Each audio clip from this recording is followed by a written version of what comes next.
Now you have in Korea, South Korea, you have essentially a coup d'etat.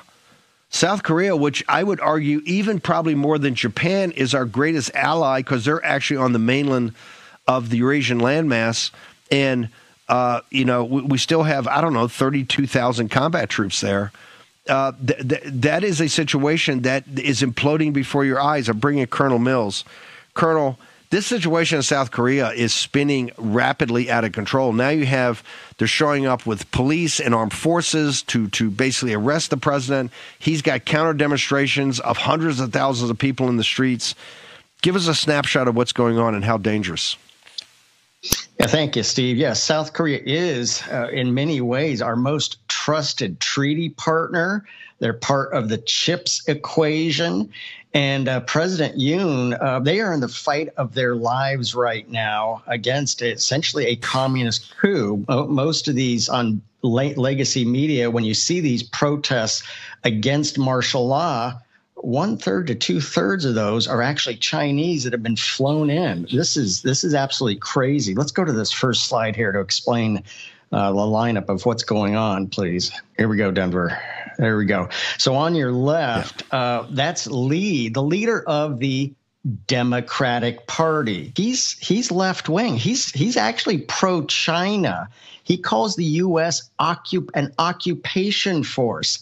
He says, and now he was just convicted of malfeasance. This is why you're seeing everything going on. He was convicted of malfeasance, and that means he potentially can't even run for president, which he wants the presidency. He's a hardcore left-winger, pro-China. He wants U.S. forces out, calls us an occupation force, wants the THAAD missiles out, and works very closely. Now, to the right, that first green oval, that's President Yoon. He declared martial law on December 3rd and 4th. Well, why was that? Now, martial law has a very bad history and background in South Korea, so everybody's gut reaction was, okay, this is bad. And it was in many ways bad, but he did that strategically so that he could launch a raid on the National Election Commission to seize evidence of actually Chinese election interference. That was the whole reason, because legally that's the only way he could do it, to raid the National Election Commission. Let's go to the next slide, please. So what happened was, after that, there was a vote to impeach Yoon. Okay, so then the presidency passed to Han Duck-soo.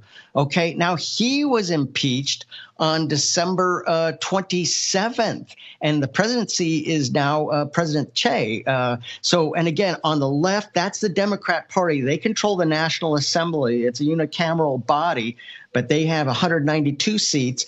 The right is the populist Make Korea Great Again party. These are conservatives. They're in the fight of their lives. There's so much election malfeasance. They have 108 seats in the National Assembly.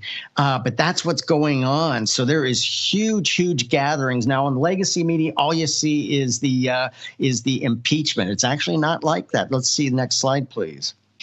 This is the three centers of gravity in Seoul. So that center one, that's the office of the presidency. That's a very important one. It's right next to Yongsan, the old U.S. military, Dragon Hill Lodge, right there. That's where the office of the presidency is. The National Assembly is over on the left. That's Yeouido Island, and that's where Lee really holds power, and that's where he's really conducting this coup from, is the National Assembly. Now, just yesterday, they're 12 hours ahead of us, but a huge gathering. The new presidential palace is over to the right. That's where hundreds of thousands of South Koreans trying to stop the steal have been at, and they did effectively, because they're using the term insurrection. You can come back to me here, Denver. They're using the term insurrection. Well, they sent the corruption police. They have to redo this whole impeachment thing because it was based on the word insurrection. Sound familiar? Yeah, you bet they're taking a cue from the Democrat Party here in America. So this is the fight of their lives.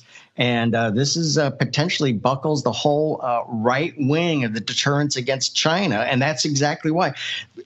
So also, Yoon is actually really building bridges with Japan.